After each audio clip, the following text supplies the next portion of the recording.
Okay, we're good. So yeah, while we're jumping in now, I might as well. Oh, what the hell? I pressed the X button, or the A button on the Xbox pad, and it comes up with the Windows menu. What? So yeah, the last like 30-minute session I did on Aliens in VR, it was so crazy because I actually had to play the game like, and I don't. It sounds stupid that I had to play the game. What I mean is, like, the game has certain scripted sequences, and then in between those, it has, like, just random aliens roaming around.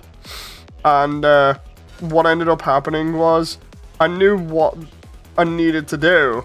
So I was like, I'm not gonna mess around. I need you online, by the way. Oh. Oh, excuse me. I was like, I'm not gonna mess around. I'm gonna get the objectives, because like on VR I'm not playing it on hard, whereas on not like the one that they've just released, I'm playing it on the harder difficulty to get the scare factor out of it that way. But like for the VR one, it's already scary because you're having to manually do everything, which takes more time. No, so there's this one objective where you have to go into this room and get 2 of these large data block things, cart them all the way over to the computer, make sure that you've inserted the right one, and then like rewrite your key card basically. And oh, I remember this. Didn't we fail this one? Or have you completed it on True? Have you got like 2 stars on it?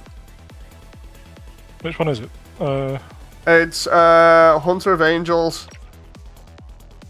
Didn't we fail it? I've got 2 stars on True. On True, and you've got 2 stars on Break as well. Yeah. Trying to remember. I didn't know I was upgrading Astray. I'm trying to remember. Wasn't it the last one? Last set we were up to? No, because have you got Directory 3B? Have you got 2 stars and everything in there? Let me just double check. B, did you say? Yeah, 3B. I have 1 star on Break, Chaos, and True, but there's another Chaos one. I have no star on that. Right, that'll be the Victory Gundam one. Right, we'll do the Break one first. Victory. So yeah, what happened was you need to get these like 2 hard drive things. And I was like, there's no way I'm getting fooled by the game like on the other version. Because the other version, what happened was I picked up the drive, carted it all the way over to the objective, and it's like, you've got the wrong drive. Oh. So I had to go back and find the other one. It was a pain in the butt to find it. Meanwhile, I'm getting attacked by aliens left, right, and center. So I'm running out of ammo like mad. So on this one, I was like, right, I know what I'm looking for. Sped around, grabbed the correct one, plugged that in, and I was like, yeah, I'm out of here. It's so funny. I'm just upgrading some bits here. One Hey, sec. Kira. I see you in chat. Also, there was one that would have had you puckering up, Stu. So on the normal one. Hey, Ryuki Sky Knight. I'm doing good. How's everyone doing? Glad to see you coming back. Yeah, what happened, Stu, was it on the one that I was playing on hard, it drops you into an area on your own with no support. Because, like, a little bit into the story, you get, like, a AI that comes with you that has a shotgun. And it makes you feel kind of safe for a little bit. And then you have to go in this room without him. The problem is, the room is, like, adjacent to another room that has a synth in it that's rogue. And on the harder one, it just kept dropping aliens in when I was trying to do anything, so it freaked me out like mad. I couldn't do anything. And you have to find a blowtorch in it. And then after you find the blowtorch, you have to cut your way through the door to get back out. Well, I knew what I had to do, but I was actually fearing for my goddamn life when I got the blowtorch, because I was expecting the aliens to just keep coming out of the roof. So of course, I'm just like, basically... The worst part is, because it's in VR, it's totally different to the console version, so you can't just, like, keep your motion tracker out or whatever. So I'm sat there with a motion tracker in one hand and a blowtorch in the other, being like, oh god, because I have to unweld this door and if I can't unweld it in time, well then I get jumped by a bunch of aliens. So I was like, geez, I hope nothing gets me here while I'm trying to unweld this. And I managed to do it, but it was like the most tense thing ever, because it's like, the only thing I can do, really, if it jumps me, is get it with a revolver. No. And the problem with the revolver is it has massive kickback, and if you waste like all of your shots, or just one and it doesn't quite kill it, the reload on it takes forever, because you actually have to manually eject the rounds from the chamber, get the speed loader, load the damn thing, which takes forever because you're loading 6 individual rounds, then you have to close the chamber again, and then you're good to fire. No, so it's not like the computer where the computer just does it in like an instant. So of course you sat there like, if one of these things goes for me and I mess up, I am screwed. Kira says, did I ever tell you my mother prefers your country accent and grammar to the US? Random fact.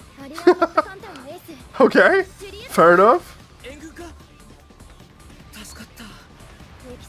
I call it the Game of Thrones dialect. You know nothing, Jon Snow. You know nothing. Ooh. So yeah, we're back on Gundam again. Nice to see everybody in chat. Hope this isn't too loud. I think it should be fine. I have to switch to keyboards, now I have to figure out how to change weapons. Oh no. Why did you do keyboard instead of controller? I've got stick drift. Oh, I feel so sorry for you. So I'm gonna have to get a new R.I.P. Dude, playing this with keyboard and mouse must be so painful. Not so bad at the moment, I just need to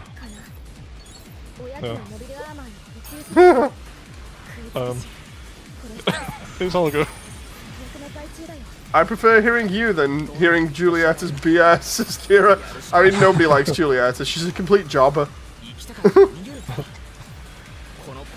Like, the amount of videos that I've done where I just mention how Julietta is a complete jobber.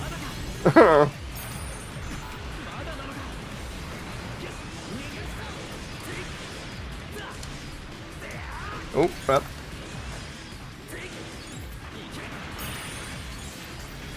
I went totally overboard on that AI, you know, the little drone things we're fighting.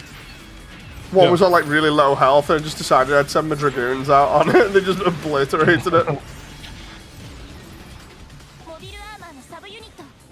Bad. As long as we got all this money, we're good. Because it takes loads to upgrade, if you remember rightly. Oh yeah, yeah. I can't remember who's coming in here now.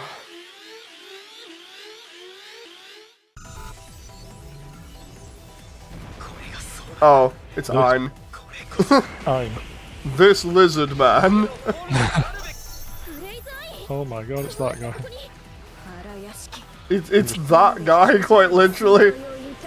He's so forgettable, they leave him out for like 90% of the story. Oh. No, we just like, oh, I doubled then. Oh, no.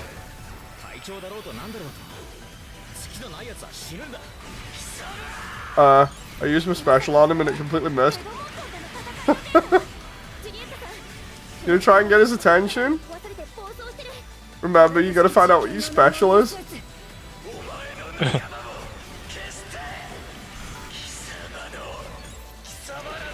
Oh! He's having a moment.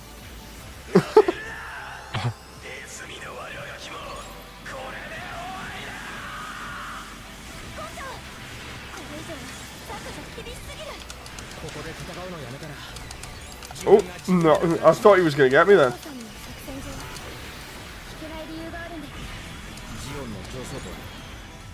Wait, why am I floating? Oh, wait, this is good. I don't know why, but I'm floating upwards there while blocking, so that's fine. That's not good. I'm watching your stream while listening to Jam Project. Funny how it overlapped and it's like the BGM for your songs, says Kira.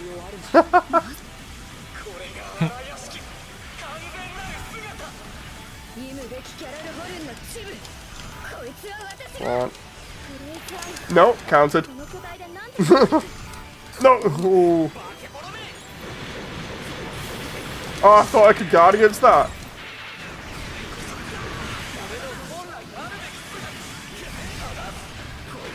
Oh. If he hits me again, I think I'm dead. That'll be my first down, though. I got 3 health kits left. See if I can rack up some kills here. Or rather, get some damage on him. Ooh. No. Please. Oh my god. That didn't get him. He still managed to survive that. Oh, dude, have you got your special yet? You should have it by now. I'll figure it out. A rail Gundam. See you in the background there. Juliet is like, I will be a character that is important and is a character. Like, seriously. Please go away, Juliet. Be gone.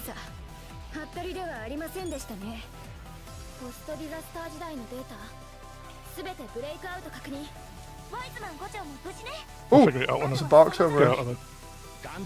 I was gonna say, you might need to figure out the controls. Going into battle at like level 50 odd with like no controls. Or hardly any. I mean, I've got more accuracy, but it's just weird. I just need to tune up the sensitivity on the mouse. Mission complete. Just messing around at the end there. Half of that 6 minutes was them talking. I was just there like, dude, seriously? So yaps a lot. Right, that's that one. All they do is yap! Let's see if I can equip any better ranged parts. If I've got any.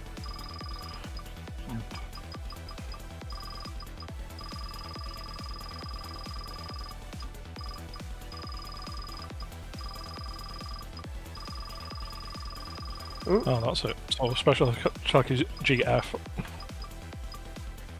I've got 139 on range. The only problem is it doesn't come with any like sub, stats or anything, which are normally good. Oh. That sucks so hard.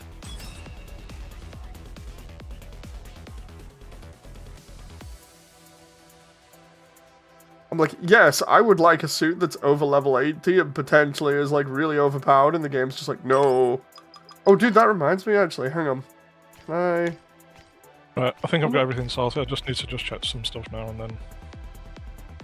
I forgot I had the God Gundam at level 50. Let's see what else I got here. Oh, yeah. I was upgrading the ashtray.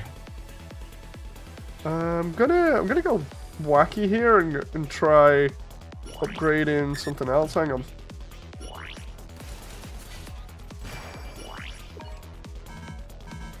Okay, so I can't get to the 4th uncap there.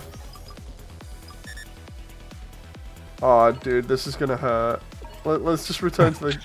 Right, I want to play the F91 again because of its money-making opportunities, because of, like, popping the heat vents and then immediately just getting money. The problem is, it's like, it costs so much. I guess I could do that. Damon says, I just got this protein powder, add that and had a syndrome monologue about nobody being super from The Incredibles overplayed onto it. What? Is it clips from movies copyright? Yeah. I think it's funny how you're getting a protein powder ad though on my stuff now. Especially because of me, Riding out. especially with me basically just being like, yeah, I'm gonna do as much as I can. Oh, that's better. That's better. How far along in the game are you, since on Zaku? We're about halfway through on hard. I think, is it hard or harder? I can't remember. But I can do German suplexes with this one. Wait, who are you playing? I didn't pay attention. Oh, you're playing the ashtray. The gold frame. Yeah. I'll have to show you. Suplexes. I'll have to show you. They brought out the Master Grade recently for the Astray Mirage frame, which basically turns into a doggo. Really? Yeah, with guns. It's so crazy. I made it in Mass Builder ages ago. It's basically, you know the gold frame that you're playing? Yeah. Imagine that, but instead of gold, all of the frame is like a very light pinky purple. And the rest of it is like black. It's really weird. And then it has like doggo parts on it. I like doggo part.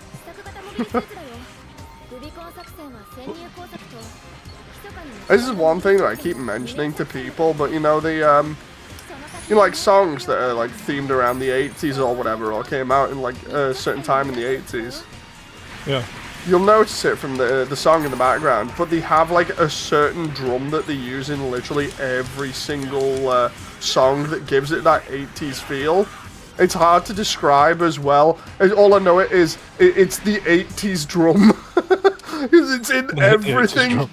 It's... Hang on. I think I know what you're on about. Though. Because you know how this sounds like distinctly old because it was made like ages ago. It's just the drum beat in the background, not the actual beat itself, but like the actual sound of it. You can hear that in like every 80s song, basically. Yeah, crazy. I mean, sometimes it's like a lot of synth as well. Yeah. Oh look, it's the camphor. If we get it right, I'll wipe the floor with him. No worries, Dave. That Astray is not the weirdest thing you can offer, says Kira. Honestly, been a hot minute since I played Seion Zaku. It's still good. It's still really good. Like, if you enjoyed it on the first run, it's still fun. So I keep coming back to it. Plus, it's an easy just jump in, jump out, have a laugh kind of game. So I love those at the moment because of timing and stuff. Oh, dude, you were literally just like giving us free currency here. We're getting like $5 grand per suit almost. I was aura farming. Seriously, how the hell are you doing that? It's special that gives extra money. Oh, nice. Just, like, that's basically like the F91 then. Yeah.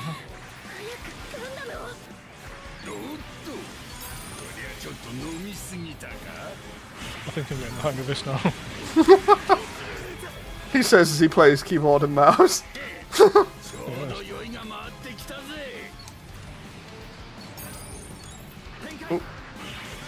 be so funny if they dropped the the DLC. They dropped the DLC like Christmas by like half price. Then I can turn around and be like, "Stu, you gotta get it." Then we can play the DLC and I can actually experience it completely blind. Yeah, that'd be sweet.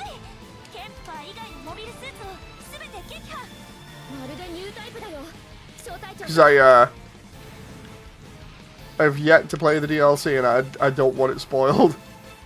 Like, I had it spoiled ages ago, but I've forgotten about it, so... It's almost like playing it for the first time.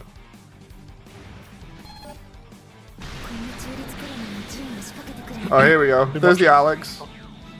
I've been watching some of the newer Kamen Rider. Oh, nice. You know, Zed. I remember you saying that recently, like the last time we were on. I was like, What I've been watching is pretty good. I need to watch it. I've seen something I'm gonna have to send you. It was a new anime that's come out that's related. Literally, it's a guy that wants to be a Kamen Rider, but he's a complete weeb. Oh. It's so funny. Is it kind of like Akiba Ranger? No. It's more like, I showed you Mashal, right? Yes. It's Mashal. The best way to describe it is, this guy walks up to a bunch of thugs in this shot that I'm going to be showing you. And they're picking on somebody, I think it's like an old man or something, at this fairground. And literally he's like, "You guys need to stop that." They're all dressed up in balaclavas that make them look like the bad guys from classic Kamen Rider. And he is literally wearing a kid's Kamen Rider mask of like the original one. And they're like, "Dude, what do you think you're trying to be, a superhero?" And he's like, "No," then starts literally crying because he's got too many emotions going on because he's so happy. And he's like, "I will stop you," does it like a crazy pose like you would expect. then proceeds to literally floor them. It's so goddamn funny. And everyone else is just like, what? It's just hilarious. I need to actually get around to watch it. I still need to show Jen, because I said I was going to show her and then didn't, so. I was like, Jen, you have to check this out. Oh, I got down. I think the one you showed me a while ago was the house husband Yakuza. Yeah, house husband is amazing. Yakuza house husband. There's that, and then there's Yakuza babysitter, but that one's a little bit personal for me. Like, that one's fantastic as well, but it's not as funny. It's a little bit more serious, but it's still a really good watch. Damon says, time to spoil the DLC again, JK. No! The DLC is on sale. It's $10 ATM. Wait, what? I'll have to check that.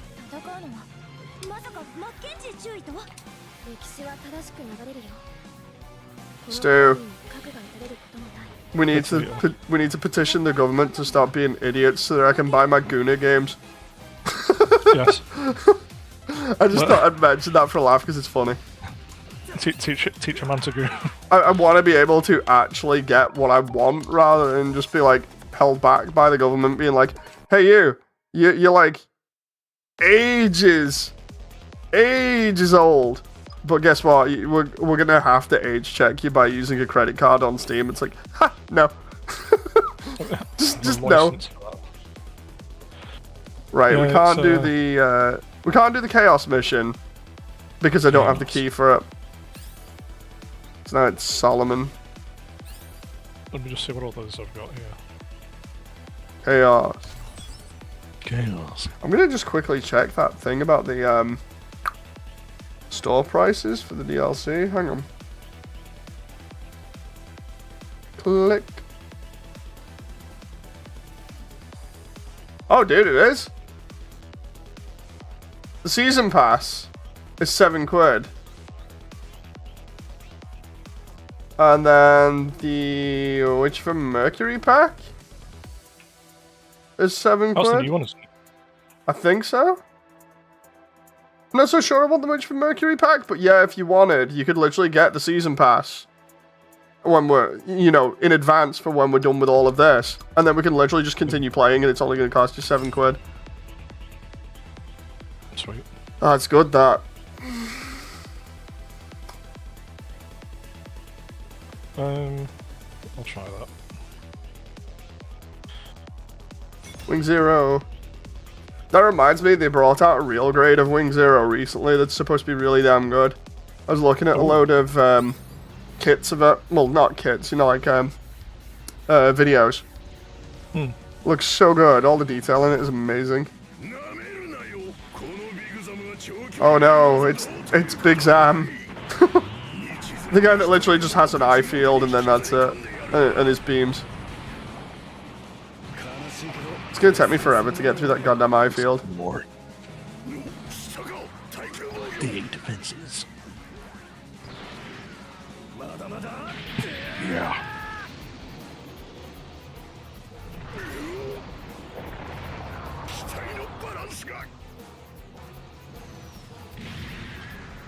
Everything will be fine once it's mass produced.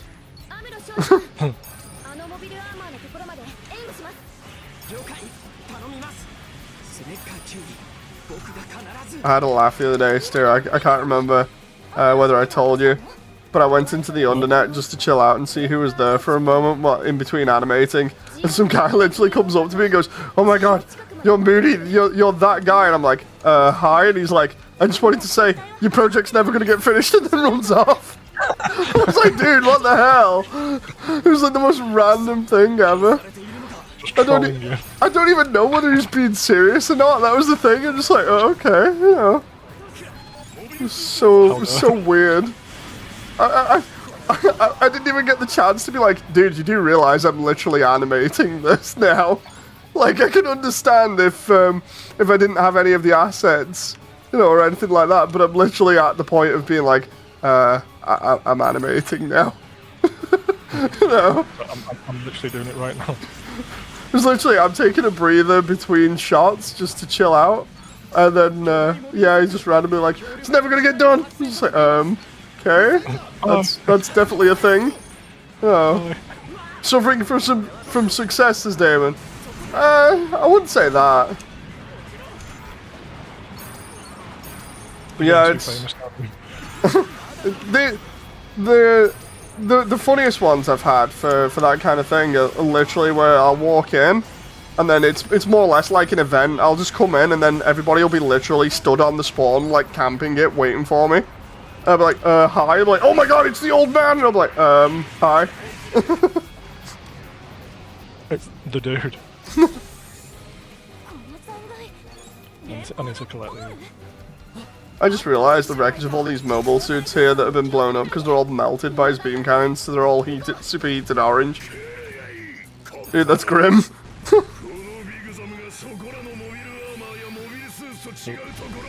Recommend your project to more people, says Damon. Thank you very much, Damon. Like, seriously, I can't wait to get just the ruins done, and the reason why is because then basically it's a demo for things to come, you know? Like, the one thing you want is to have something be done so that, one, people can have something to view, and then can't pull the whole thing of, lol, it's not going to get done anymore. And then two, you can be like, yeah, this is what you can expect, or something of this level in future. Have fun. Ooh. So it's gonna be fun. It's still gonna take a while. Like, I remember messing around ages ago. Well, not exactly messing around. I was a little bit overconfident and was like, yeah, this is gonna get done in no time. But that was before I literally turned around and went, so anyway, I'm turning this into a fully animated movie, and like every bit of Undertale's gonna be animated. So yeah, I think I was a little bit overconfident with the timeline on it. And that was also before I redid literally like all the assets. It's gonna be so good though. Ooh, I got a perfect guard again. Nice. Perfect guard. Yeah, that alien game, man. If you've got your quest, then it's such a good game. Yeah, I'm gonna have to check that out. It was only 16 bucks, I think it was. John got it me on stream. I remember saying it the last time. He got it me so he can have a laugh at me when I get the spooks. The thing is, I have to remember how to do the hive next, because the next part on that is me literally going into the mess hall, getting jumped by a bunch of aliens, and then I end up waking up in the hive, have to survive a facehugger encounter at up close and personal range. And then once I've survived that, then I've got to get out of the hive, and then I'm up to the same place as the standard version. Damon says it would still be done before Star Citizen, dude. You know the craziest thing? I actually knew a guy I used to work with, who literally changed roles to work on Star Citizen as a tester. I even remember, like, the day he turned around and went, dude, I'm working on Star Citizen. And I was like, is that a good thing, you know? Have you bought a ship on there yet, Dave? No, I need to mortgage the house. But yeah, like, no joke, this guy, he was doing testing with us. And he's just like, yeah, I think I might try and, like, look at getting another job. And I'm like, okay, GG with that, you know. And then next moment, all of a sudden, he's just like, so anyway, I applied. I can't remember whether I actually helped him with his like resume or his interview or something. I can't remember. He definitely asked me about something to do with like either the interview or something else, and I was like, dude, you just gotta be chill, you know. I think it was like, oh, it's the second interview I've had. I was like, oh, okay. But yeah, he was like, so I did the interview, and I got a job testing it, and I'm like, oh, okay. The thing is, I didn't know whether it was like safe at the time, you know, in terms of like long term. So I suppose it's definitely long term. Dude, if I'd have known that, I would have taken that job. There's a game that's like that. I like it's Elite Dangerous. Oh yeah. Just apply for them. But dude, I want to be a tester. I want to be the guy. Damon says, into the mines he goes. Oh, it's crazy. Oh, you should have seen it before, Stu. When we eventually get off, make sure you watch Rachel and Dad play Sonic. I saw it in my feed. Yeah, I'm gonna have to do.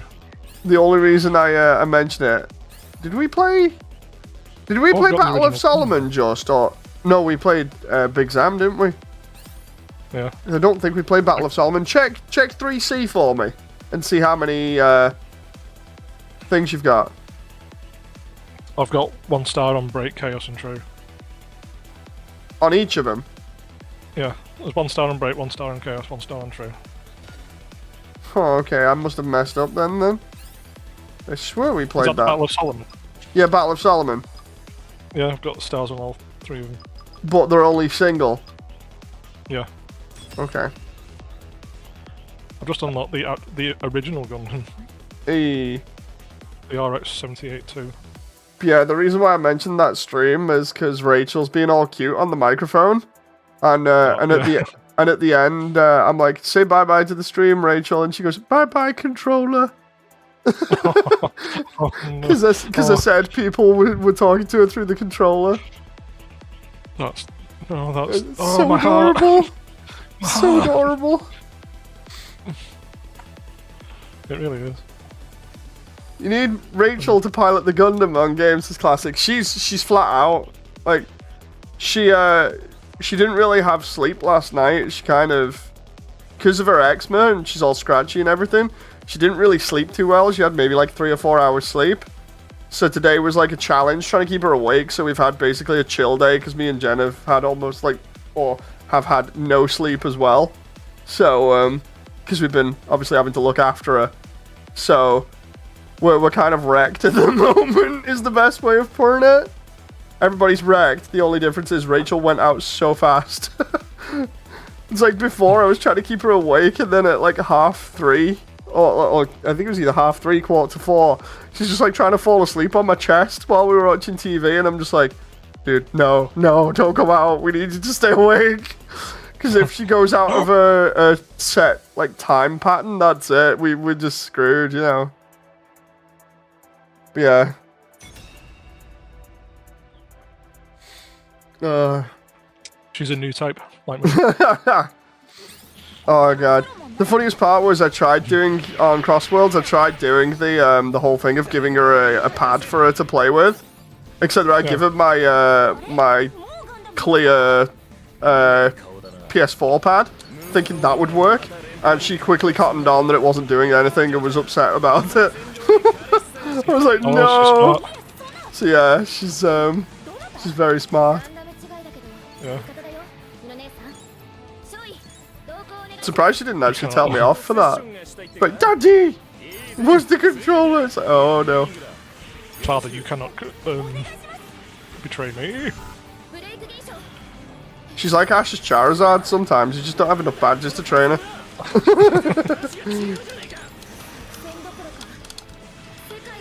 That reminds me, I had a laugh the other day. So, we decided we'd take her to the toy store again just to take her for a bit of a walk around. Because, admittedly, recently I've been trying to go through a lot more like learning stuff with her, including like showing her learning stuff on TV and then going through like some of her preschool books with her and things like that. And obviously that means she's inside quite a lot of the time while we do that. So she's been getting a little bit bored. So I'm like, okay, I'll try and split the day up. So it's half learning, half fun. The problem is, if you do half fun in the afternoon, you actually risk her like half falling asleep on you, because she's still at that age where like she can't properly get through a day, even though she kind of can't. Best way to describe it is, on some days she can get through a day just fine. On other days, it's like she gets to about 2 PM and then it's just like, Daddy, I'm gonna go bye-bye if we're in the car. It's just like, no, don't get too relaxed. Don't go into the light. So, so yeah, you gotta kind of pace it.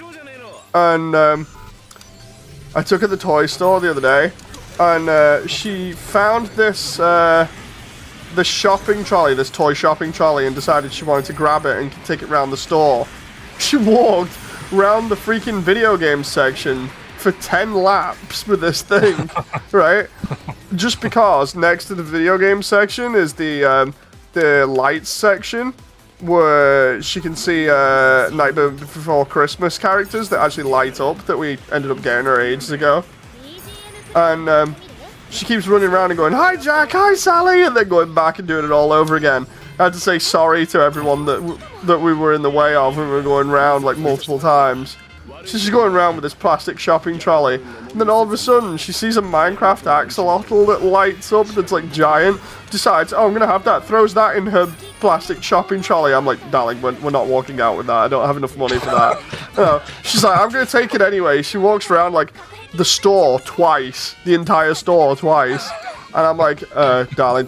She then proceeds to leave it somewhere, and I'm like, okay, maybe we're getting somewhere here. Maybe she won't walk out with it, or try and walk out with it. Maybe we're good. And then she finds the trolley again, goes back to it, plays with it some more, and I'm like, dear God, help me. then she proceeds to leave it somewhere else, and I'm like, finally, we walk off. And then she actually, the worst possible thing happens. She finds the aisle where they sell them, gets a new one, goes to the Pokemon aisle, gets the Pokemon plushie of Pikachu with a hat on and puts that in instead. I was like, no! I ended up recording it for Jen because I was like, God damn it, I thought I was there, you know. So I'm walking around with her, trying to like get her to go out without buying the entire store. And she's just like, no. I was like, no. I eventually managed to pull it off, but it's one of those whenever it happens, it's just like, please Rachel, please no. The worst part is when you want her to try and go out and clearly she just wants to stay there and have a laugh, because then it's a case of like trying to explain to her and trying to get her out of there without her having like a full-on tantrum, because she never really has like proper crazy tantrums. She'll have like a little tiny bit, but that's about it, unlike other kids where they have them for like infinite amount of time and can't be consoled. Rachel can actually be negotiated with. She's just very upset because she likes enjoying herself, you know, which I can't blame her. But yeah, it's that whole thing. I was trying to take her out, and of course she didn't like it, so I ended up having to negotiate with her and be like, okay, we'll get Pikachu with a hat. And she's like, I'm like, no, I'm not being mean, we're getting Pikachu with a hat. She's like, well, I want to stay and do this stuff. And I'm like, dude, it's 4 o'clock. We need to start getting you ready for having tea. You know, and she's like, I'm like, no, you can't be pulling this on me now, you know, I'm not being mean or anything, we just need to get you home, you know. And then she almost fell asleep in the car. The worst part is the timing that she has sometimes is like the most inconvenient ever. And I know somebody in chat eventually will be like, well, that's kids in a nutshell, isn't it? But the thing is, it's like, the best way to describe it is, she will stay awake the entire car ride, but the moment you get literally a minute away from the house, she will fall asleep. And then of course they're like, no, and then you're trying to like get in your own drive, but everybody else is like getting in the way of you getting in your own drive, so you have to wait for them to pass. You're just like, dude, seriously? You know, and every moment that she's awake, or sorry, asleep, means she might be out, she might stay awake for like another half an hour or something past her normal bedtime. That ruins her entire bedtime schedule. It's like, dude, please, no. So you end up in like this mad panic. It's like, I've done it a couple of times. I've been like ringing Jen and I'm like, okay, we're on the way home now, everything's fine. And then like 2 seconds later, Jen, we have an emergency, help. What do I do? No. It's the craziest thing ever.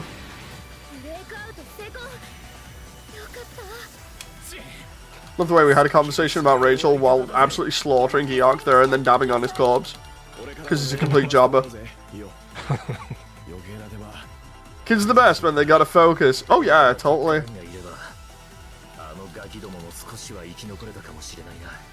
Funniest one was recently, we made we got her this, like, Halloween trick-or-treat bag thing from Tesco's that has like a bat on it. It's like a really cute bat.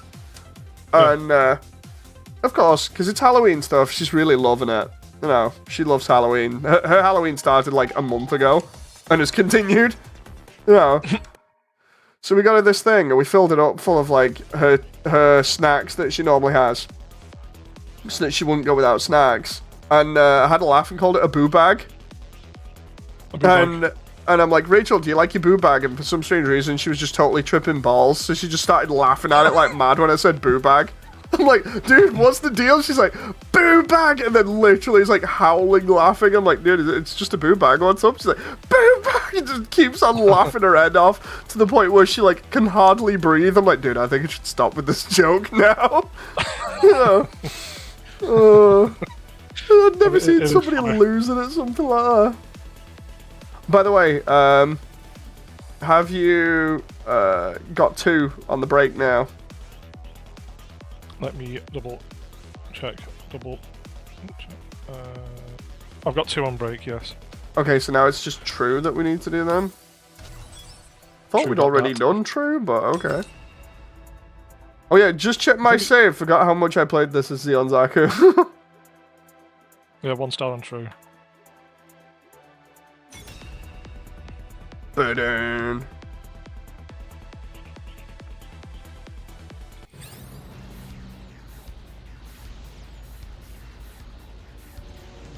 She truly is taking after you, Moody, says Classic. It really is. I'm going to do things my way. I also had a funny encounter with somebody at Costco today. It's like this woman that saw us the last time that works there. So we said hi again outside. Rachel's like, hi! Yeah. I was like, oh, okay, yeah. So we'll talk to her before we go in. Because we were there early. And what I've started doing is I deliberately go like a couple of times a week, you know, because I was saying like I think a while ago that the doctors were kind of worried that Rachel's eating was a bit too clean and she wasn't getting enough carbs. Or not carbs, sorry. She wasn't getting enough calorie intake because her eating is that clean. And I was like, oh, okay. And they're like, yeah, we needed to have more calories. And I'm like, okay, we'll go Costco. And the reason why is because like we've tried it with the hot dogs from Costco before, you know, just as a laugh when we've been there together as a family. We're like, oh yeah, maybe she likes the hot dogs. Sure enough, she likes the hot dogs and she likes the steak, right? So, it was like, okay, I've now coined the phrase, I'm paying the Costco tax whenever I go. Or I'm paying the hot dog tax, right? Because the hot dog tax is basically, we see the Christmas lights, or we see the Halloween decorations, and then I always get Rachel a hot dog. And funny enough, she ate an entire quarter-pounder hot dog herself last time. She just inhaled it. Didn't inhale it. She took her time, which is fine. You know, she's kind of a slow eater. But the thing is, with her being, like, not exactly allergic to stuff, but with her being kind of a picky eater at the moment, it's good her actually just, like, inhaling stuff, or, like, slowly eating more food and getting more calories. Because then it helps put more weight on that the doctors are going to be like, okay, this is good now, right? So, what I've been doing is I've constantly, like, been going, like, maybe twice a week and paying the hot dog tax with Rachel, just so that she'll eat. And every single time we go, she eats, like, a little bit of the hot dog. But, like, the last time we went, I was like, you know what? Every time I go, I always get 2 hot dogs for myself, because I just can't have one anymore. It's not filling enough. So I'm like, okay, I'll have 2 hot dogs. I'll get another one for Rachel. And what I'll do is, because of Rachel being allergic to, like, milk and egg, instead of giving her a full dog, just, like, straight out in the bun and everything, what I do is I pull the ends off that are, exposed to the open, so that I know there's, like, no bread touching them. And then for any bread bits that are still remaining, what I normally do is I'll actually just bite the bread off myself, you know, so there's none on it anymore. What I normally do is I'll pull off an end and I'll make it like maybe like the size of my thumb or half of my thumb. My thumb's pretty big, so a pretty big piece, and I'll just let her have that and see how she does with it. And yeah, the last time I measured it and I was like, okay, one of those Costco hot dogs is about 4 of my thumbs in length. And I thought, right, I'll pull off 4 thumb-length bits, right? And I'll see if she eats them all. And sure enough, because she hadn't had any snacks in the morning, she ate the entire thing. I was like, Jesus! And the thing is, she was wolfing parts of it, you know, like, just slapping in an entire piece that was massive all in one go and then just chewing on it afterwards. I was like, Jesus! So she's enjoying them hot dogs, you know. Neo's The next beer beats food. Neo's Marketing. RKH says hi there. Hello. But yeah, she also likes asking what all of the food is. So like, what I'll do is I try and make it interesting for her by going and sitting next to the window where they make food and put it, you know, for warming up. And she'll be like, what's that? And I'll be like, that's a cheese pizza. She'll be like, what's that? That's a pepperoni pizza. What's that? That's the chicken. What's that? That's the cookie. What's that? That's the chicken bake. And for some strange reason, today she just started laughing at the word chicken bake. She's like, chicken bake. She just started laughing. I was like, dude, what? Neo says, do you play G Generation Eternal? I don't think I did. Go on. What were you saying, Stu? No, I'll just send it. She give it 5 booms. Boom. But yeah, we just hang out in Costco for a bit, and she gets to see like the Christmas lights and have the food. What's up? Yeah. And the cutest thing for me is every time we go, if we buy something, I always get the people on the counters or whatever to give her the receipt, and I'll always get her to say thank you when she gets the receipt. And as a result, everybody just knows her as the cute little girl that likes taking the receipt. Because she always says thank you, right? And then I always let her take the receipt and take it to the exit and show the people at the exit. Because every time we've gone, the people at the exit are so nice. They actually always sign the ticket by, instead of just scribbling on it and being like, yeah, that's confirmed. Those are the items. You're good to leave. Instead, they always draw a smiley face on for her. Oh no, that's so sweet. Every single time they draw a smiley face on, and she always says thank you as well when she gets the receipt back. So I'm just like, dude, that's amazing. You know, so that makes my week when it makes my day, but it also makes my week knowing that she's collecting receipts that have smiley faces on them. that is really cute. So cute. Right. See, this is the news I like because the world's on fire and. I know, right? Like this is just really, really nice. I know, right? I mean, I prefer it, definitely.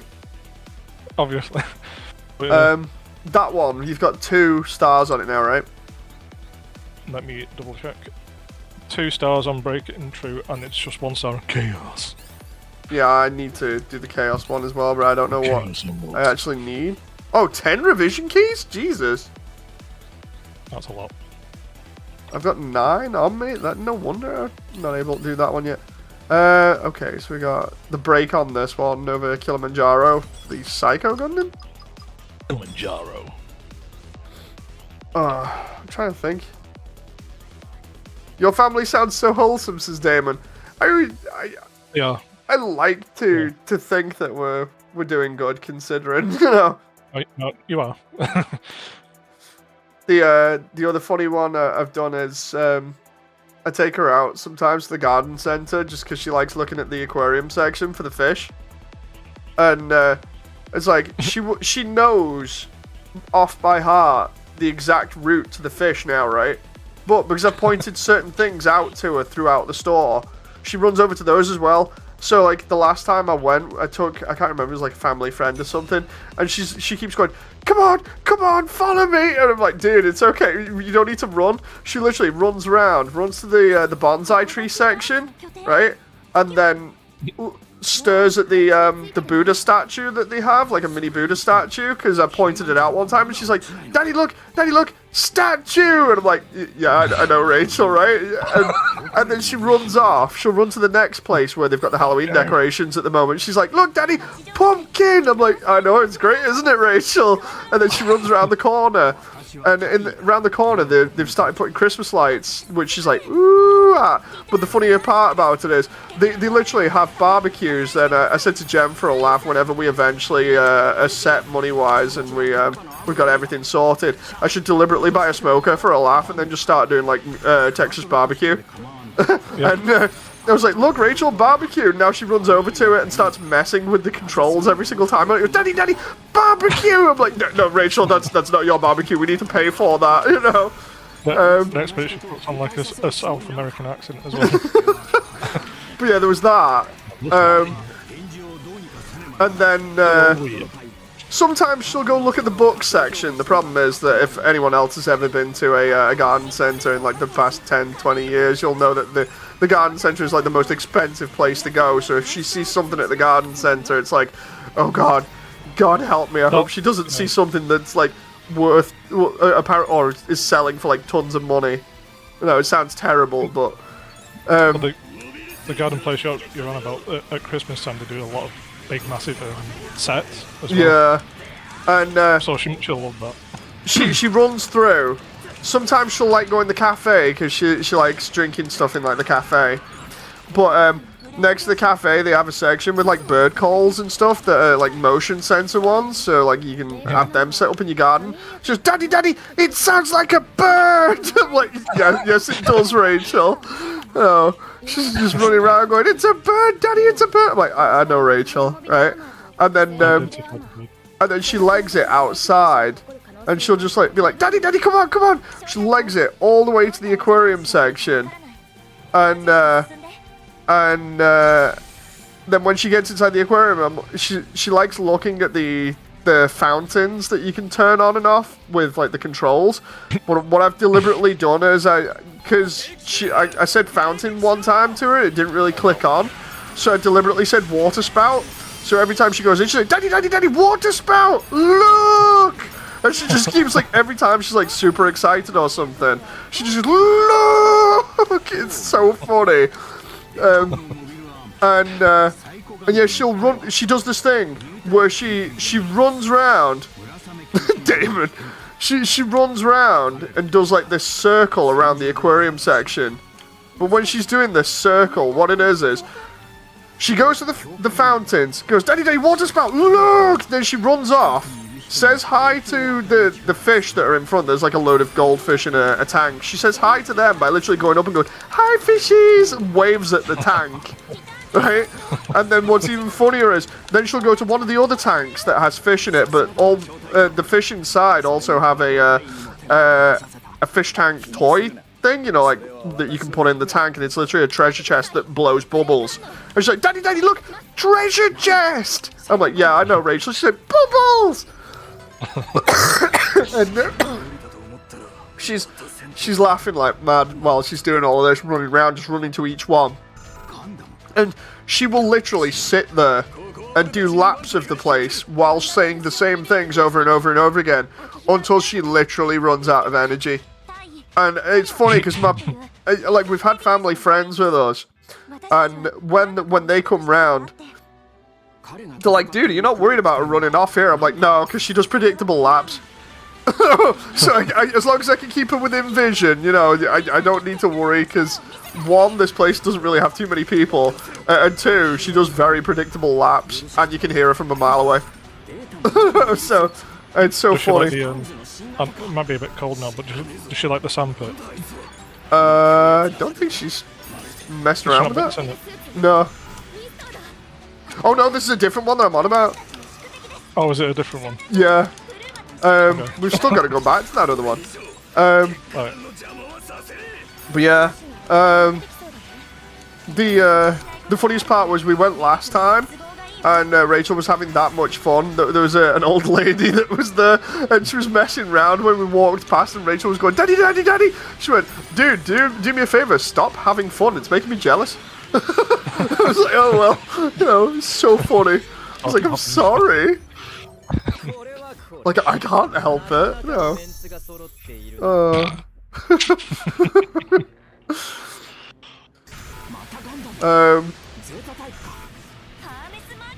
Trying to remember like some of the other stuff that's happened recently that's just been like absolutely hilarious or funny. Whenever we get downstairs, like, it's funny knowing when she wants to go on a console, because we only give her like a little bit of console time each day for obvious reasons. But every time she wants to go on one, she'll either be like, Daddy, I want to play Sonic in a car for Cross Worlds, or she'll pick up the controller and try turning the console on herself, which she can actually do, which is crazy. But yeah, it's funny when we play Crossworlds as well, because she actually knows the entire intro song off by heart now. So like whenever it's come on, I've got like videos of her on my iPhone of her literally like singing every little bit of it at the top of her little lungs as if it's like karaoke night at the pub and she's drunk as like off her head completely. It's so funny. It's like the best thing ever. Oh. Oh. I love listening to her sing because it's like she gets like I would say 90% of it to actually be, you know, recognizable English. She's like, dude, you're doing really well with your English. You know. But the funniest part is me and Jen had a discussion this morning because, you know, if you tell somebody like, oh, the kid has like a little bit of TV time and a little bit of, you know, console time each day, it's like, you tell somebody that and some parents can just be like totally against that and be like, oh, you shouldn't do that at all. But the thing is, with how Rachel is, it doesn't affect how she is in the slightest. Like, you know, they say like, oh, it'll make your kids stupid or they'll constantly be addicted and want to go on it. That's not Rachel in the slightest. Like, she'll happily, like, if she can't, like, do either TV or console, she'll happily, like, go off and either read or play with some toys or something, or be like, Daddy, Daddy, Daddy, let's play hide and seek or something. Which she does now. You know, so it's not as if I have to worry about that. It's just, like, a nice way to relax during the day, because, like, I remember this morning, people were like, dude, you're doing a stream and it's with Rachel? I was like, it's fine, trust me, it's fine. You know. Yeah. Because it's not as if I want to. It's not as if I want to get Rachel addicted to video games, you know, before she's even like 3. It's more just the whole thing of I know what she likes. It's a nice little thing that perks her up during her day, and she enjoys it. She gets a bit of a sing along. She gets her favorite characters. You know, I don't see it being a bigger deal. The only way. Oh, go on. No, I'm just saying it's not because she's getting good, you know, with games, good eye coordination and everything, and she's learning patterns, she's learning a lot of things really. So the thing that I like the most is like I was saying before, I can split that up so she can have like obviously a bit of TV time and a bit of games together just for a laugh. And the best part about it is she is really smart. No, so it's kind of a reward for her as well. It's like, dude, seriously, here you go. You know, you're really smart. I mean, she's literally the combination of you and Jen, so. I'm trying to remember what else was funny that's been happening recently. There's a game where I think there's like cute little monsters, but to defeat them, you have to do like maths. You know, like 2 + 2 and dude, stuff like that. You probably love that. Yeah. So I'm trying to find the name for it. I've almost got the Gather Road GM here. I just need the first parts. I don't even know where I get them from. I don't know what this is. I just unlocked Gundam Gujon Rebake Full City. Oh, that's the one that we've just seen then. Classic in chat says, my niece made chocolate chip waffles and cookies. So good. She's been taking culinary arts in college. Nice. I wish I could give you some of her cookies. She's made them, Moody. I think Rachel would like them. Depending, you know, obviously because Rachel is allergic to egg and milk. It's a bit awkward at the moment. We've still got to get her on the actual ladder for like egg and milk, but we've got to wait a long time for that, so... Oh, I'm hungry. You got 2 stars on that one, right, Stu? Yes. And then it's just the Psycho Gundam now then. I'll have to take you Costco next time. just pick you up with Rachel and just be like, Stu, get in. We're going Costco. I need to pay the tax. Yeah. Rachel's making me pay the tax again. So with Iron Mouse and Connor, he has to pay the cinnamon roll tax. Indeed. Because she has so many cinnamon roll plushies. Thing is, it's like I've justified it to people that were, you know, concerned about it as well, because they're like, dude, should she be eating the hot dogs and stuff?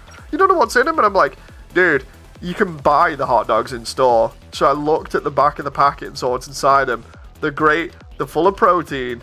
She's clearly happy eating them. We've had no side effects, you know. And if it helps with the whole doctor's thing at the moment, I will happily pay that hot dog tax, you know. Yeah.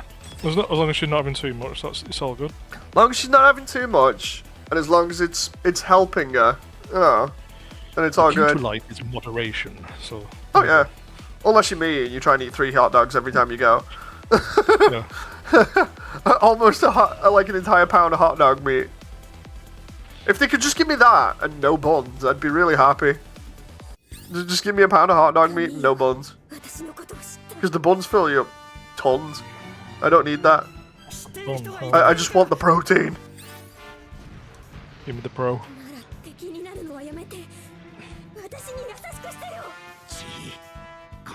Yeah, because today was such a chill day. I ended up going and doing my sets like after, well, while we were waiting for Rachel to finish her food, you know, this evening. Because we were like, really, you wanted to go to bed close to like 6 or round 6, so in between like 6 or 7. We had to wait like a full half an hour for her to finish because she was like asking for stories and everything, so we were having to get like storybooks and read to her at the table.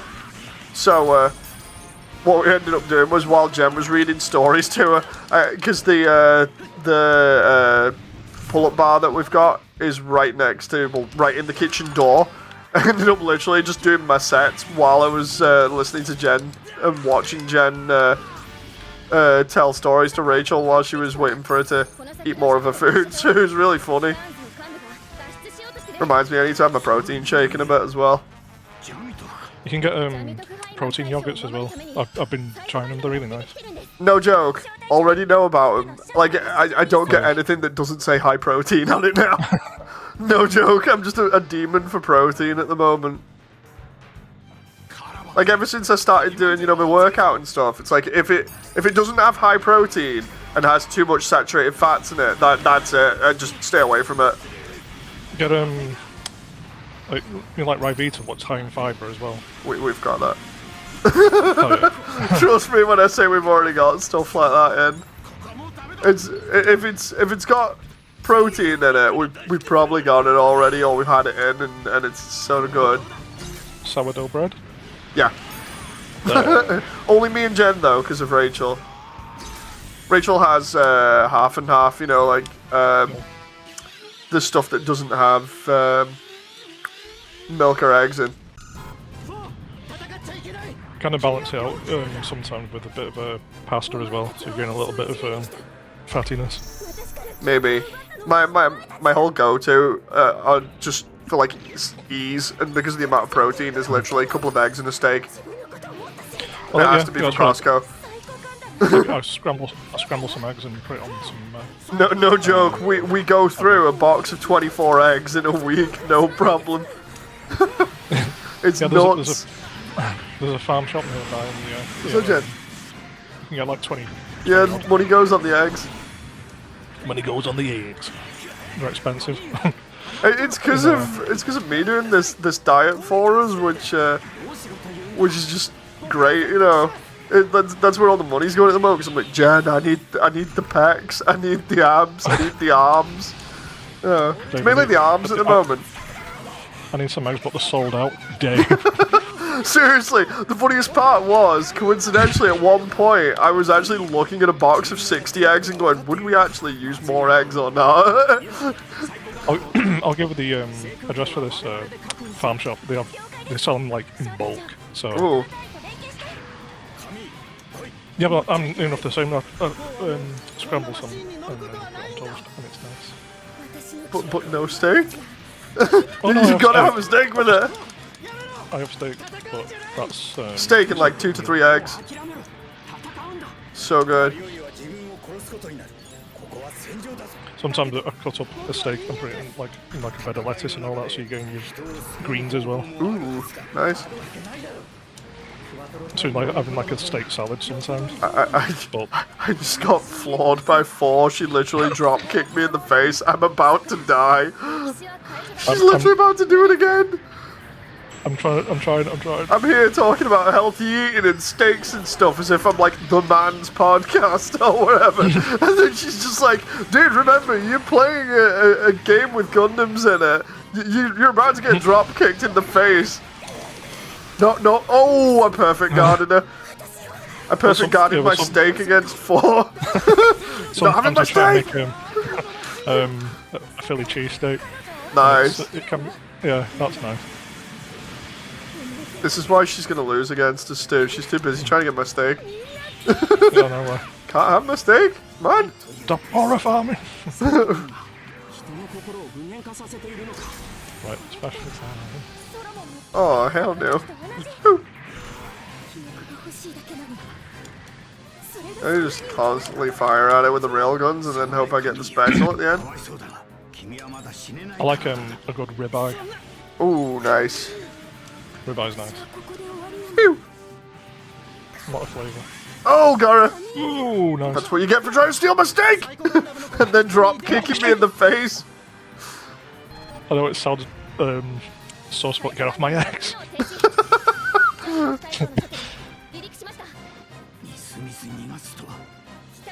I can't believe we just let him slip away. Careful now, Lieutenant. It's time for us to break out. Stu, you need to get yourself absolutely roided up. You need to have 5 meals a day, which mainly consists of steak and eggs. or hot dogs. And then also be on whey protein in between. Whey. You get roided in no time.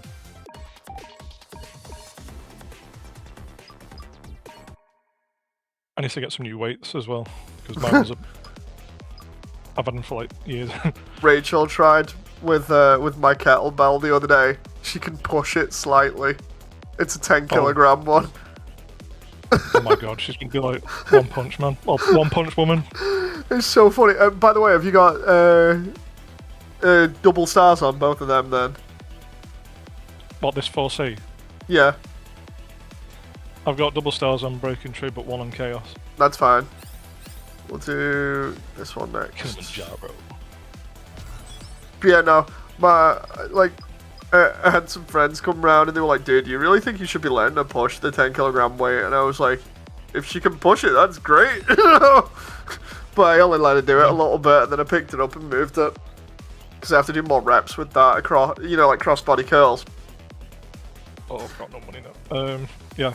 Cross-body curls with 10 kilogram weights are awesome. When I'm not working, I just do random, like, sit-ups, push-ups. Oh, yeah. Just a little bit. Just a little bit here and there. I need to get better at it. Welcome to the fitness stream, everybody. We've been talking like non-stop healthy eating in like half an hour or something. Sheamus from WWE has his own workout YouTube channel as well. Whatever Orton's been doing, I want to do that. Because he looks like a freaking animal. And I mean that in a good way. Oh, crap. There's a guy called Powerhouse Hobbs in AEW and he's absolutely massive. I was like, I wish I could be like that jacked. The funniest part is, like, with the Attitude Era for WWE, you just know it's not real, especially like with Triple H and stuff. And it's literally just Vince backstage going, hey, you want to take some roids? It's like, Vince, stop juicing everybody behind the scenes, man. No. While they're walking down the ramp, he's just like putting like steroids in their ass. It's just like, excuse me. Like all those times where Vince has been accused of like juicing people and he's always come out clean and never been guilty. And then the one time he slips up, it's like, dude, we can see you. You're literally visible here. Speaking of that, the funniest thing was something like that happened to me on, the Alien game. Oh yeah. I used a health pack mid-fight, right? And the health packs are literally, like a medical syringe. Yeah. I put this damn thing in me and they got jumped by an alien, so of course I pull a pulse rifle out, kill the alien. I look back at my arm, because I need to look back at my health meter, and the freaking needle's still jammed in my arm. I didn't take it out, I was like, dude, that's crazy. It was so funny. I was like, if I did that more than once, I'd look like a crackhead or something. Or a junkie. Okay, Dave. I'm entering my new crackhead phase where I just talk non-stop drugs and that's it. So there's this drug and this one. Alternative to the diet as well, Stu, for a laugh. Just do the Hollywood diet of chicken and broccoli. Non-stop Costco chicken and broccoli. That reminds me, I actually need to get another Costco chicken at some point, because I've not got one in a while. Yes. It's so That's good. another tax that you need to pay, the Costco chicken tax. Whole chicken. What was that, Jen? Get one tomorrow?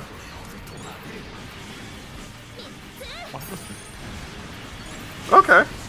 Okay, so that's me sorted tomorrow, Costco chicken. There you go. Agnika Kairu says hello. Hello.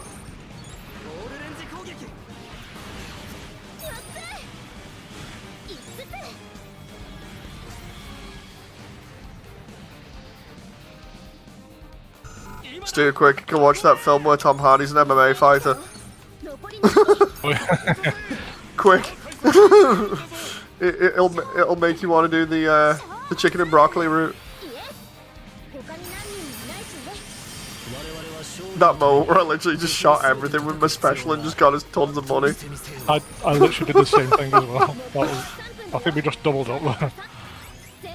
Congratulations on hard. Ah, thank you very much. Wait, was that part? Did that say part level 6? Wait, what? I thought- One of them might have level 6. I think we talked about it the last time.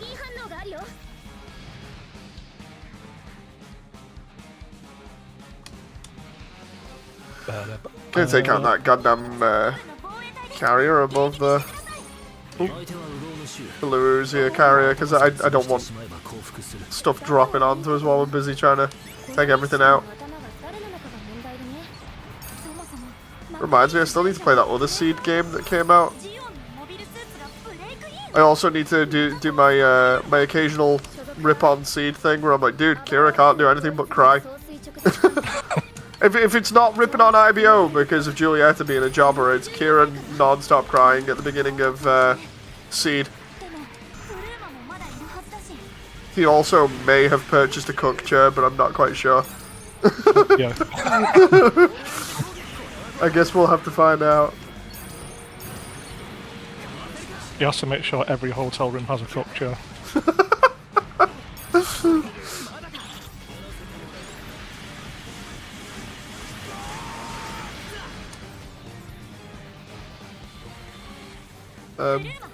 Wait, where's the... Oh, behind us. I was going to use my special again, but... No point on these. Yeah, Might as well wait until it's like a boss or something and then just stun lock it.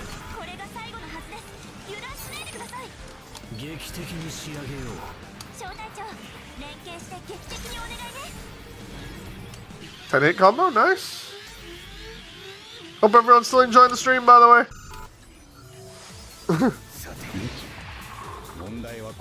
Oh,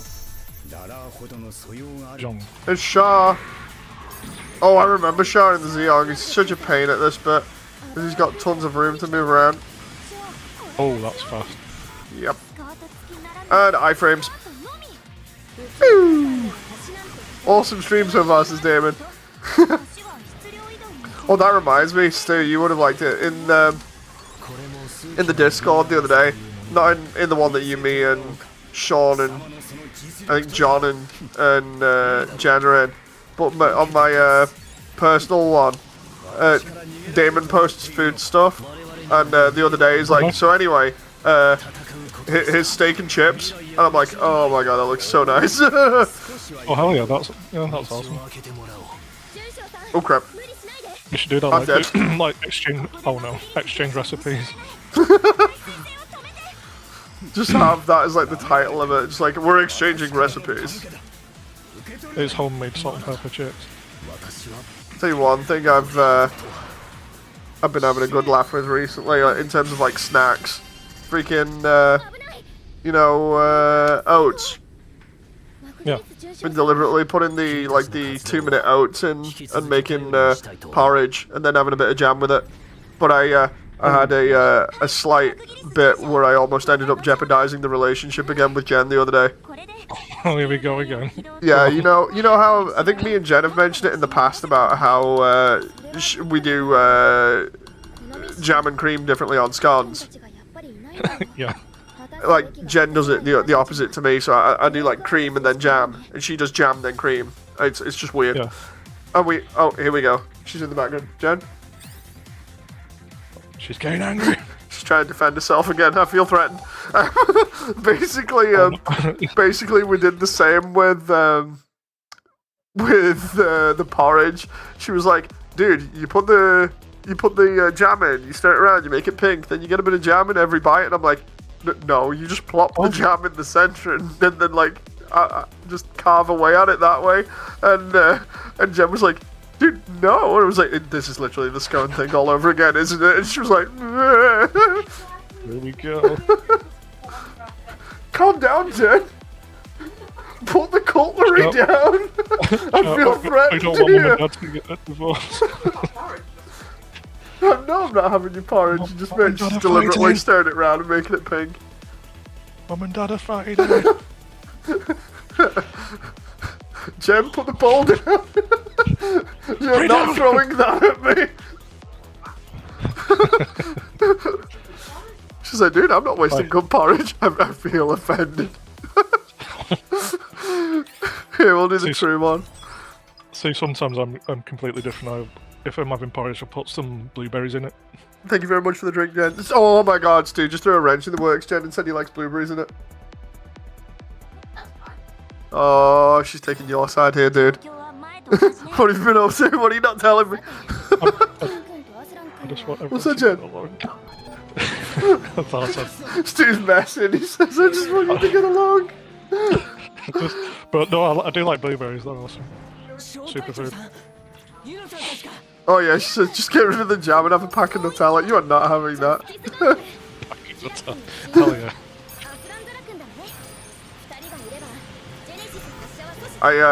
Another one that Marmite. I don't think I've tried it. I know there was one that me and Jen had a laugh at ages ago because I just can't get over it. Is when Jen was like, "Have you ever bought a box of wine?" And I'm like, "Wait, they sell wine in boxes." Like, what? She's like, "Yeah, the boxes of wine, you know." I'm just like, what? Because in the box it's like a massive like bag of wine.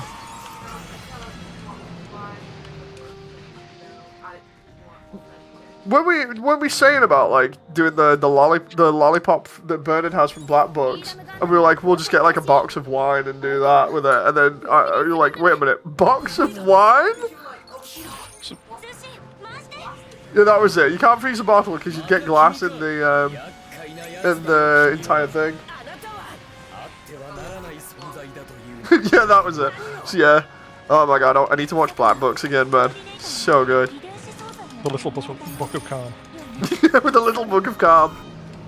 And the go on. Inside the box, it's like a massive bag of wine, and in Australia, it's called a goon bag for some reason. And they have it at parties. They have it in parties, and you just put a straw in it, and you just get drunk. So you're saying it's a goon party? Yeah. I think it's called a goon bag, yeah. And then you just put a straw in it and you just drink it and then get drunk. I'm scared of Google searching goon bag now. You've heard of a shoey, haven't you? Where you put beer in a tray and drink it. Ew. That is shoey. Yeah. Sean's not here to limit the to restrict the conversation, so it's so crazy. And I say that as a mess around. Sean would actually probably bring more to this conversation, to be fair.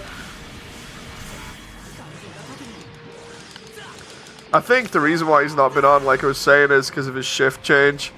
I'm gonna have to talk to him about it. Like, dude, what's going on? You know? Because I want him to play Left 4 Dead with us, but it might be a while. That'll be fun when we can. Or will it? You get grunted again. Oh, I keep forgetting. PTSD for grunts now. PTSG.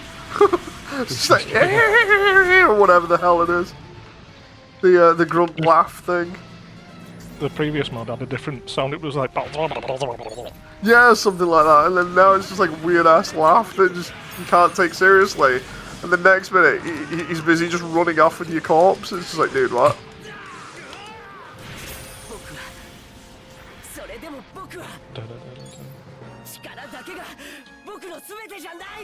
Yeah, that I totally agree, Kira. I totally agree. I wasn't even looking at the subtitles. He's just there screaming in Japanese. I'm just like, he's having a moment. He's having it at the moment. I pressed it now by accident. It's fine. I did as well. The idea was I was trying to get loads of money off all those units. Yeah, we got loads of money. Have you ever broke the moon base timeline with Turn A Gundam? There's a glitch in the second wave if you don't know if they fixed it. This is classic. But it will complete the level at the first wave. No? You have to check that out. That's a good speedrun tactic. I love the way Arthur in here is just like, bye. It's just like, turns around, so anyway, bye. Just flies off, it's just like, dude, what? I wonder if we could speedrun this, like any percent speedrun. Dude, I actually want to see now, like, I'm curious what the speedrun would be for this. I love speedruns, yeah. Because some of the games done quick, they did quite a lot of them. Oh, Before Summer Game Stone Quick went a little bit weird. I haven't watched this year's. They've been getting progressively a little bit more sort of like restrictive with what they want on stream and stuff. It's like, dude, what? Okay.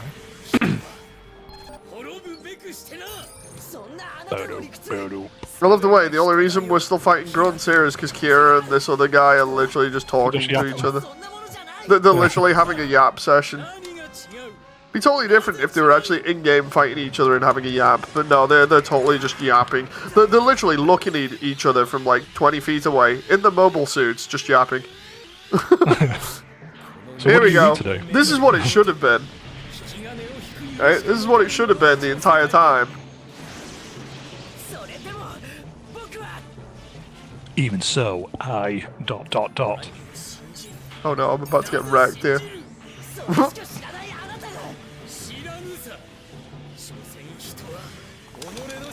I love the way Kira has so many emotions, including crying and angry. Most of the time it's crying.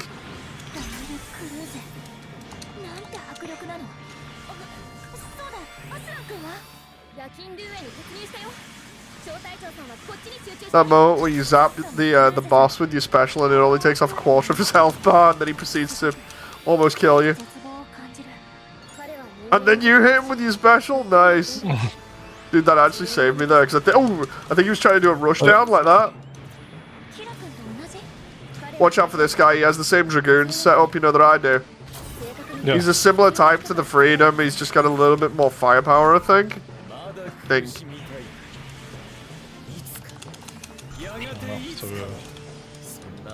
we go. Go away, Providence. Don't like you. Oh, jeez.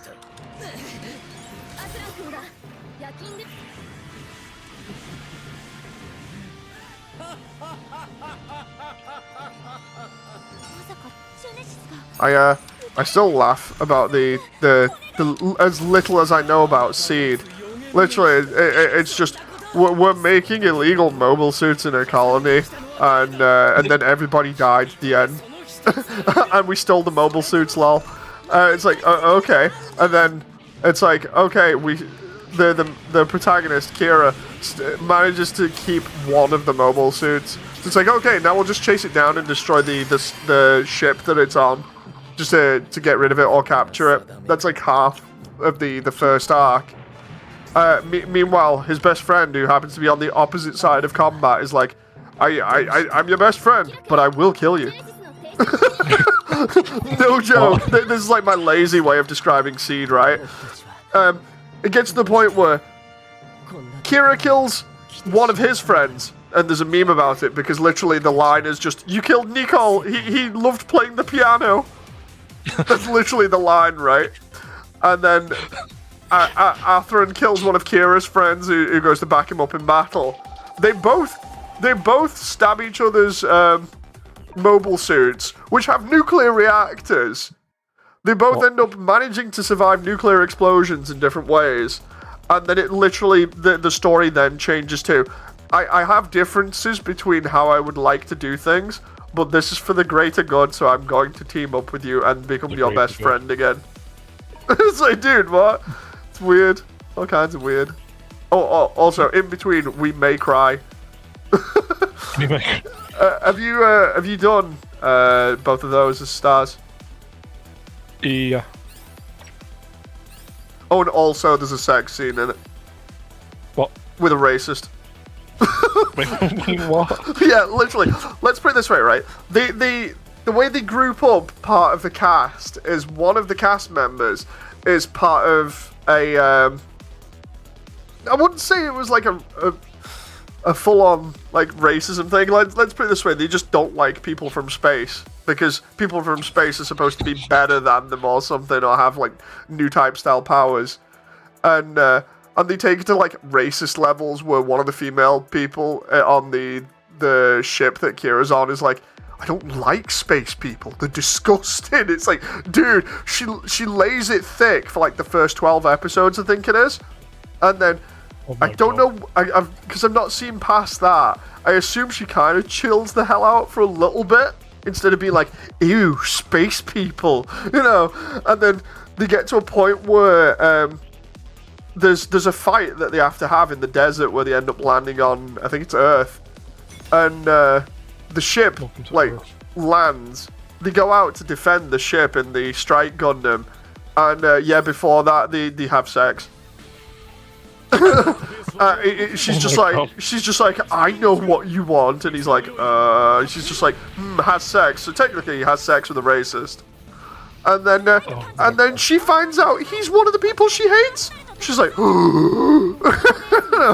it's like surprise. It was totally crazy, and then she gets killed, which is kind of crazy.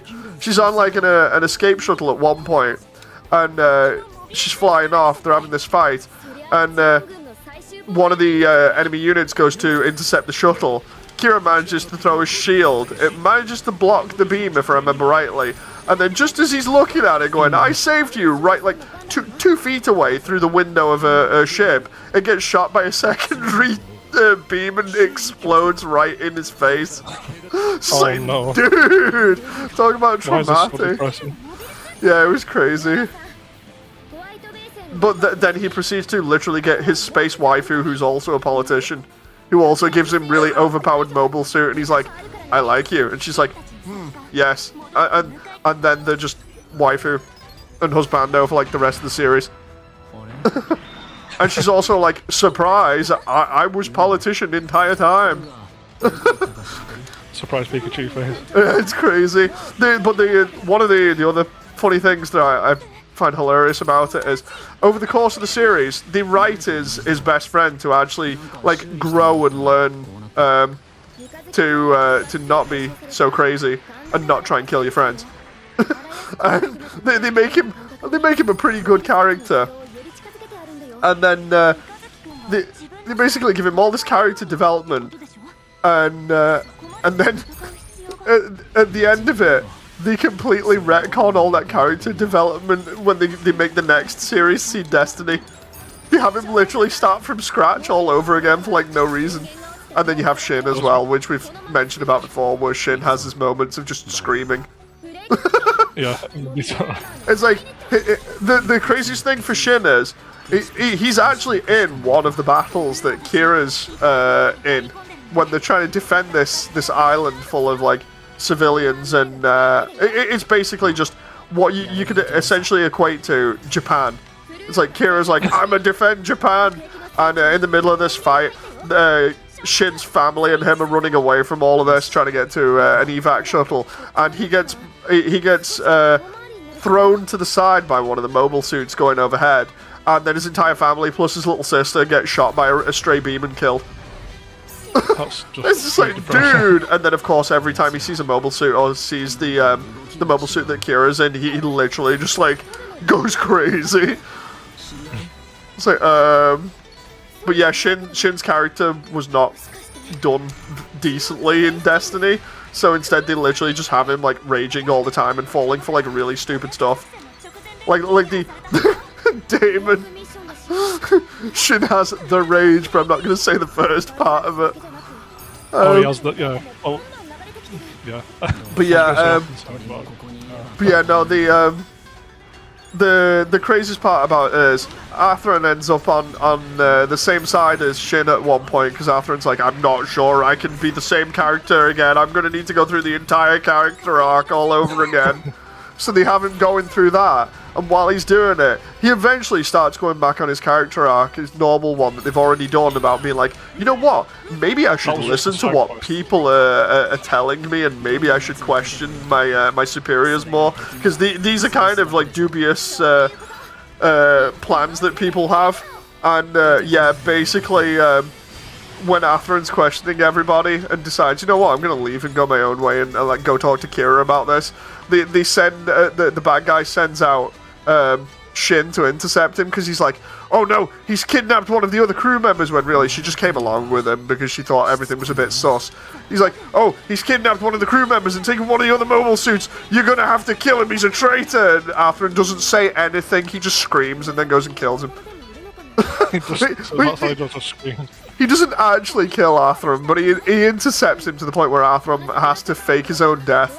It's like, dude, seriously? Like, he doesn't even question the commands he's been given. He's like, what do you mean he's on the enemy side? He's like, the guy's like, he's on the enemy side, Shin. Just deal with it. And he's like, just like goes crazy and kills him. So yeah, so much for Shin having brain cells. It does sound like he has the illness, but yeah.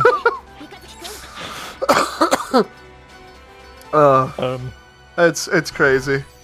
So he just has all this crazy like side quest, and then he goes back on his main. Yeah, he goes back on the main quest again. It's like, dude, you've already done this quest once. Why are we doing it again? It's so crazy. Yeah, no, literally, I could pull up any fight scene from Seed Destiny, apart from the new film that's come out. Although in the new film, it kind of has it as well. But every fight sequence with Shin in Seed Destiny is literally just him screaming his head off. It's stupid. Shin, do you want a sandwich? You could probably actually YouTube poop that and it would be accurate. Shit, I'm gonna get a drink from the water cooler. Do you want to come? Ah! What do you mean Kira's at the water cooler? Ah! As he's drinking. Oh, here we go. This Providence Gundam again.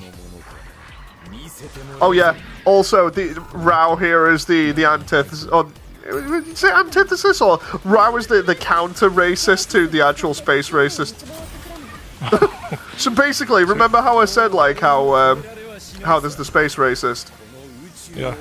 Well, basically, Rao is like this guy who's supposed to be a clone of somebody, and basically Kira is what they call a coordinator or a super coordinator. Basically, coordinators is just a name for the people that live in space that have heightened abilities and stuff.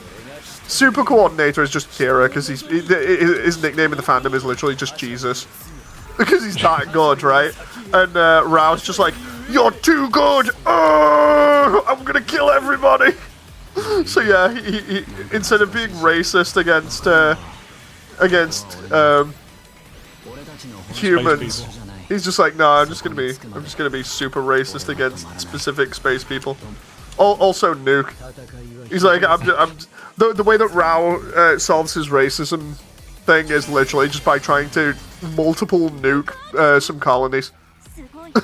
He's like, I'm just gonna strap like 20 nukes to some mobile suits and then fly them into some colonies that have space people on them. It's like, dude, how racist do you want to be, you know? I know, right? There's being a bit racist, and then there's I'm going to nuke you about 20 times in a row. Oh, he's really locked in with that kind of thing. He blew up the planet Alderaan. No.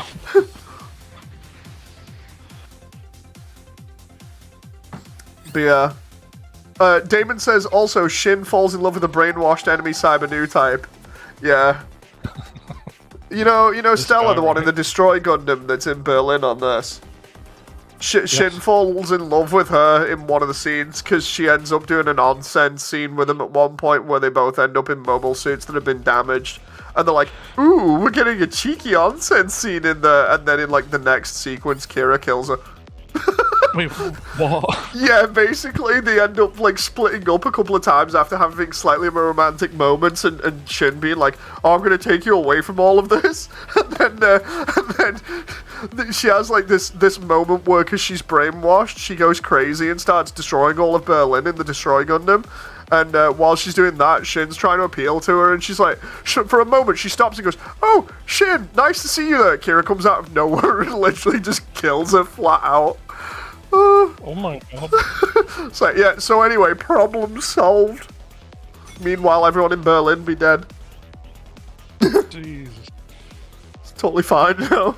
Totally no big deal. He's like Shah. He's like if Shah was poorly developed and a clone's his name. Oh, for Rao.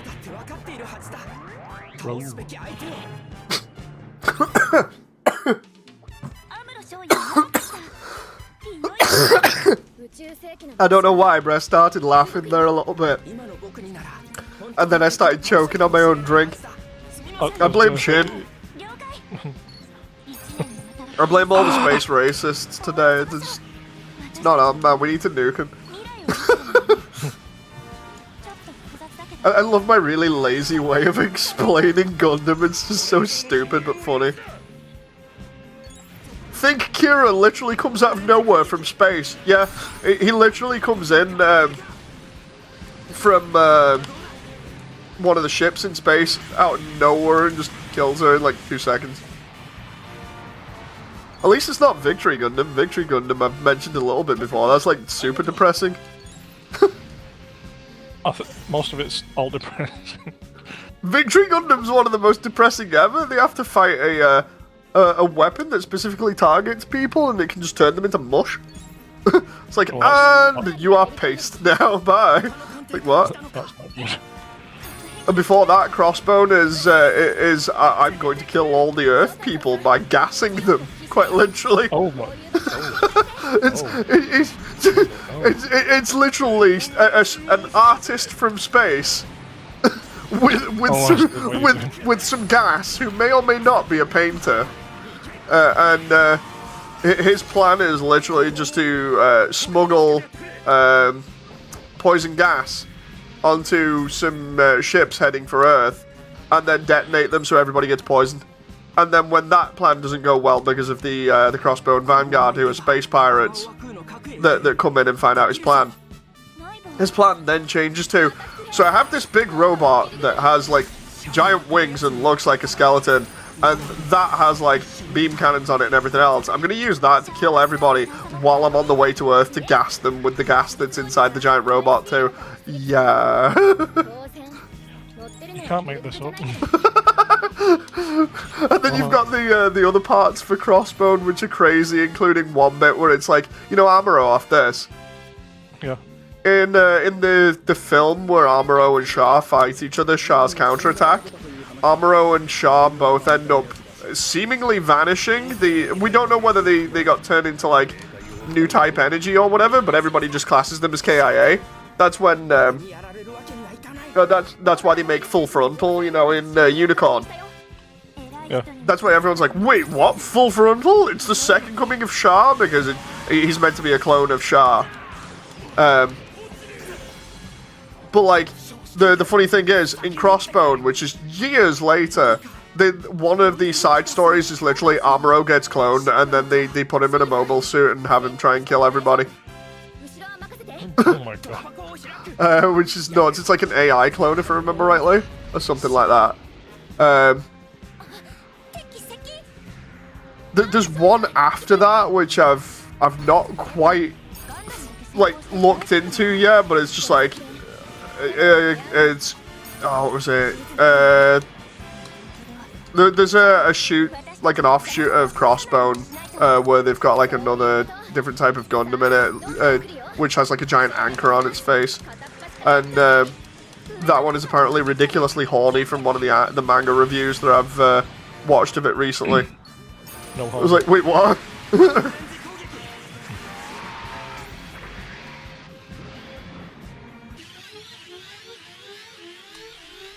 And then F91 as well. F91 is like kind of depressing too. F91 is guy gets super upset and butthurt because he got turned down by I think it was a woman or something. She completely denied him. Ends up basically becoming more machine than man. Wants to kill everybody with strange AI machines called bugs, which essentially are just like imagine a yo-yo that has like saw blades on it.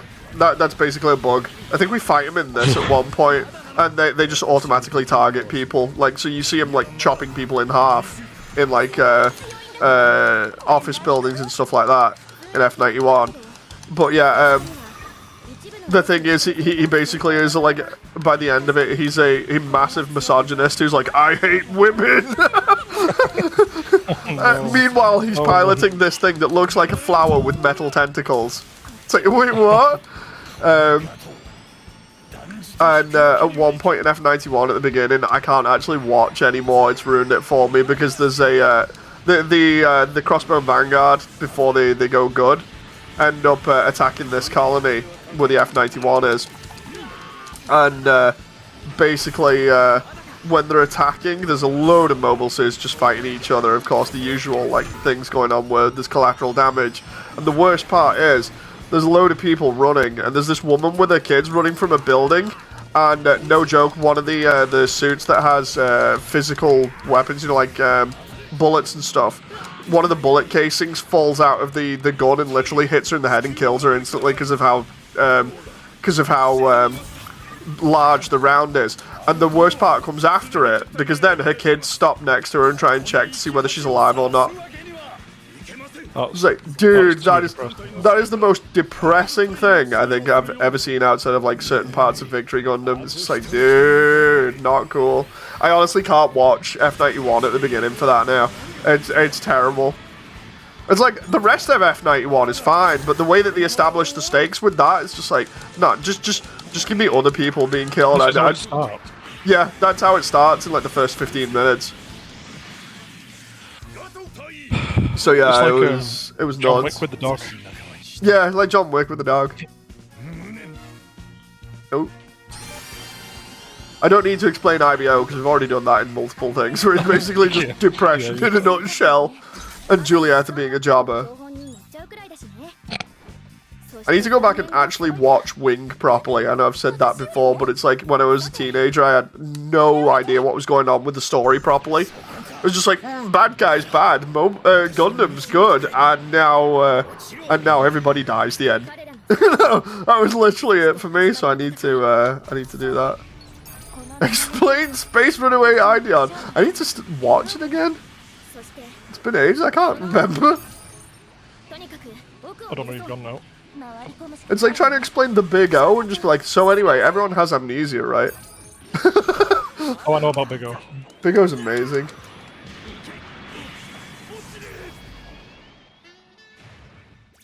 Hang on. The only problem I have with Big O is the second season was not needed, although I think that's something that like everybody said at one point or another. Like the second season, I think Cartoon Network apparently forced them to make, so it doesn't feel anything like the original season, and thus it feels really disjointed. And then just brings more questions to the table. It's like, gives it a couple of hints on what's going on in the actual world, which is kind of cool. But it's just like, nah, didn't really need this. I love the way that we've got jazz music going on at the moment while Amuro and Char are busy fighting each other. You like jazz?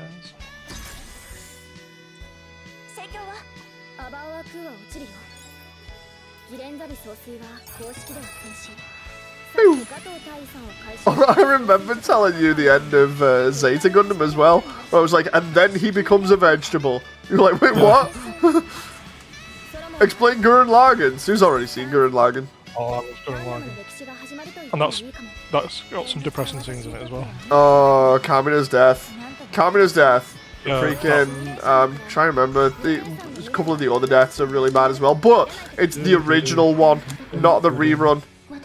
The rerun where they had like Super Space Gurren Lagann or whatever, where it just looked like an energy version of Simon at the very end. Absolutely hate that version where everybody gets their own unique gunman. It's like, yeah, that's kind of a cool idea, but this is literally just a patch for the original, and the original was way better. You know. We're gonna drill to the moon. Oh, makes me want to watch Kamina's final fight scene again now. So good. Yeah. Don't believe in yourself. Believe in me who believes in you.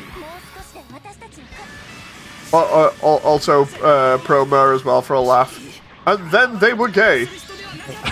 Yeah. And then they were gay fire people. It's like, okay. That's like the most laziest way of explaining that. Wait. Oh no, nice. There we go. I thought it wouldn't hit, but it did. Oh. Oh. Why have we got this clearly not matching jazz music? I'm expecting like this very, very like stressful fight with Shah. Next moment. So anyway, basically a love song from like G Gundam or something in the middle of the series. Has Stu seen Still the Kill? Sorry, has Stu seen Kill the Kill? Oh yes, yeah. I love the animation in that. I love the Figma that I've got for Ryoko and Satsuki. Yeah. Love the animation. Still in storage. Love the animation for Gurren Lagann as well. Oh jeez. And before chat asks, have you seen Redline? It's free. Redline. You can see it on YouTube. Yeah. I've got it on Blu-ray, I think. Oh my god, it's awesome.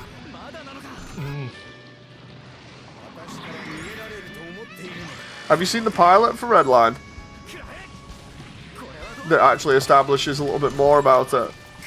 I think it's the pilot for Redline, or it's the other one. One of the other characters as well has a different setup for him. Where I can't remember exactly what the which character it is, but they have a literal like other parts of the universe that you can see. Oh no! I just realized what's going on here. No! Shah, stay away, stay away. I only need to hit you once. No, 3, 2, 1. Oh my god. Oh! It's because of the AI. You need to get me up. Oh, there we go. Has Sue seen Dead Leaves? I don't think I've seen that. No. Press that.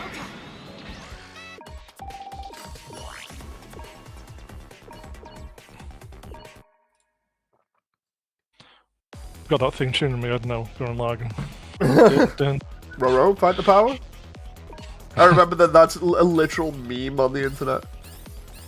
Oh, dude, no. We've got to do this one on hard. Oh, I need to carry on with JoJo as well. Part 9? 7? No, it's 7. Yeah. Steel Ball Run. Yeah. I'll post it on your Discord. It's Crazy Good, says Damon. Okay. Sweet. I think one of my favourites. Go on. I was gonna say, as long as they don't do a freaking Stone Ocean with Steel Ball Run and release it like massive like lengths apart. Netflix killed Stone Ocean by doing that, and the fact that Stone Ocean was weird at a certain point. Chicken cherry cola.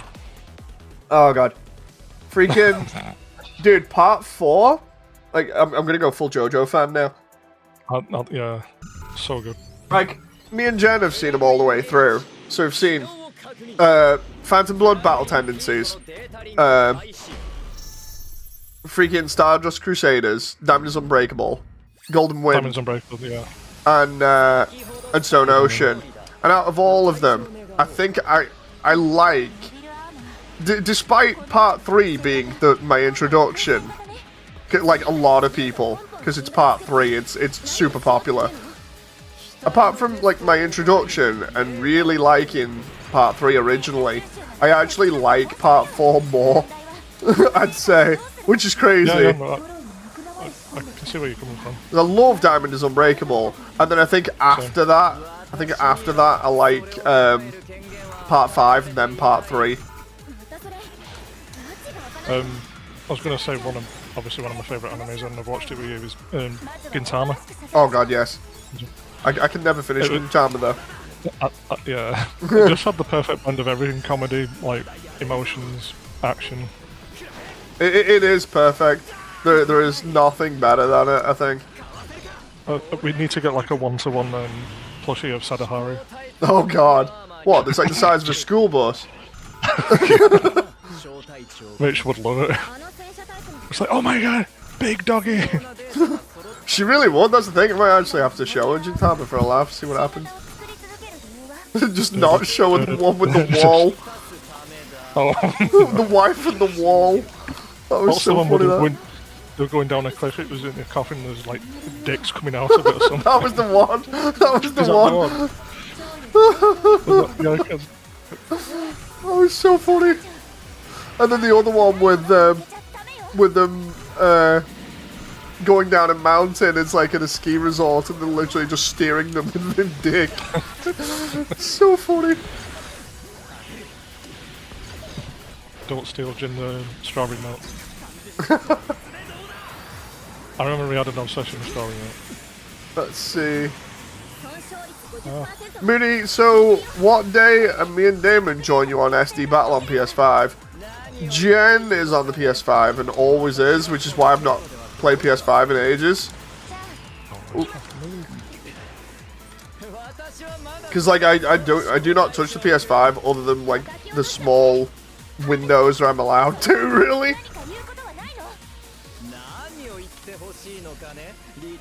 No, Jen. They're your games, and it technically is your console, so there's no reason to just give up your time on it just for me. You know. We'll buy you one. The thing is, I think I've said it multiple times as well. I actually hate the PS5, so it's not as if really? it's not as if I'd accept it as like my console anyway. It's like the Xbox One. I was the one that got the Xbox One originally, and then I hated it that much. I give it to Jen. Technically, Jen got a free Xbox One from me because I hated that thing so much after the 360. Like Microsoft basically dropped the ball super hard. You know. The only thing that I like about the PS5 is certain games, like Astros. Like Astros, Yeah, Crossroads, Astro's awesome. Final Fantasy, for obvious reasons. You know, apart from like those, there's not much I actually like about the PS5. Like, compared to the PS4, it just seems so unnecessary for like certain things. Like the PS4's UI and everything was so perfect. No, I don't see why you would choose something that seems kind of inferior, you know. I do love the PS5 controller. Nah. Nice. Do you not like it? I don't mind the size of it. The size of it's alright, but I don't mind. I actually don't like the the reactive triggers. Why do you not like that? No, because think about it, right? At the time, I think it was worse. Yeah, I think it was worse ages ago when I first tried it. But like, because of my hands, those triggers are terrible unless they're turned off. No. Yeah. So those triggers are like the bane of my existence. It's like somebody's like, dude, this makes you feel as though you're carrying things. It's like I can just go in VR for that and not hurt my hands. Love the 360 controller. 360 controller is perfect. Like, no joke, I can't find a better controller than that. Let's see, equip parts. I'm surprised we got through with the the Nintendo 64 controller. Oh god, as well. The funny thing is, I only played, I think I've mentioned it a bunch, but I only played on an N64 a little bit. It's not as if... Really, oh god. No, I just said I didn't really have much experience with it. Yeah. There we go. Damon says, I can't even bring myself to turn the PS5 on. Oh, dude. Oh. PS4 and 360 are basically the same in terms of comfort levels. Like, they're Pretty much, yeah. They're really good. They both have a lot of good games on them. You know, and the UIs are easy to use. Or at least, the 360 was good until Microsoft messed it up with all the updates. You know, like especially the, the original Blade setup. for the All Xbox. of the blades. The blades, man. If you could actually, like, without modding it, if you could get the blades back, that was like the most simple UI ever. And then Microsoft are like, so anyway, we're gonna make the freaking avatar system, the NXE, I think it was, you know, the new avatar setup, because we want to take it to Nintendo. And then it's just like, dude, I like the avatars and everything, but like I think it was after a couple of updates they made the UI so it was more or less just a bunch of advertisements, and it was terrible to navigate. It's like, dude, what are you doing? What are you doing? And then they're like, and the Xbox One will actually be something that everybody watches because it's gonna hook up to the TV. And I'm like, you've lost me. You've lost me as a customer now, Xbox. And now we might not get a new console because of stuff going on. Oh yeah, I heard those rumors recently. It's like, oh yeah, we might not be making a new console. It's like, well, maybe you shouldn't make a handheld that's like $1,000. No. Maybe if you didn't waste your money. Oh, and Game Pass prices, yeah. It's like, dude, what? Watch out for the Barbatos. Oh, crap. It'll melee rush down you.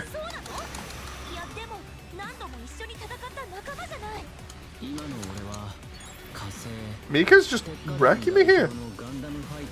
I've done this before. We've not fought him properly, I don't think. Not in this area, at least. Oh yes, please run straight up to my suit. I will just blast you in the face. He's mostly melee in this form, so there's only a couple of forms of Barbatos that have range stuff. But he's more susceptible at the moment to ranged attacks and just like constantly wailing on him. So if we can keep him on the back foot or keep his shield broken. But yeah, he'll do a lot of rush downs and then he'll stop after his combo and then do it again. I can just... there we go. While he's broken, you can take advantage of him getting as many hits in as possible. Want to try and set him up so he's just constantly getting his ass handed to him. There we go. Oh, 48. 50 hit combo. 57. Oh no, that was a 58 and then... Oh, now he's got range stuff. Oh. I'm almost dead here. No, he's gonna kill me. Oh, nice. While you do that, I can heal. Phew. I just took him out mid-air with my Dragoons then. Oh, okay. I try and counter that and I've not got enough gauge for it. You monster frisbee! Ripper. That moment when you're trying to put him back in his goon cave and he just wrecks you. Classic says... Oh my god. Oh no, I'll read Classic's message remote, then we get killed. We'll have to do it again. I gotta get on my stream now, says Classic. Rock on, Moody, take care. Thank you very much, Classic! Rock on. Oh dude, I just seen the time as well. We'll call it there for a laugh. We've been talking about all kinds of manly things and stuff. Steak. Steak and depression. if you're not about Gundam. Let's see if I can upgrade any of these suits just real quick. I was going to say state depression and cuteness. Oh yeah, with Rachel. I wonder if the double X Gundam's good if you level it up, max. Oh, Stu, remember when you come off to purchase the DLC while it's on sale, if you can. So, yeah, I know it's kind of douche move of me being like, dude, you need this, but... Because it's on sale and I've not seen it go on sale often, it's like, might as well nab it while you can. Yeah. Because at least we can both go into the DLC blind, and then I can be like, ooh. I want the Garden Road gym, I just need to know where the first parts of it are. My name's Jim. That moment where you hit save twice, too, because you can't remember whether you did it or not. I'm double checking this. I was literally paranoid, I just done it now. Yeah. I literally was still streaming here. I was like, I'm just gonna check just in case. Just deliberately hit save like a couple of times. Right, everyone. Thank you very much. Hope you've enjoyed. It's been really fun. So we'll see you on the next one.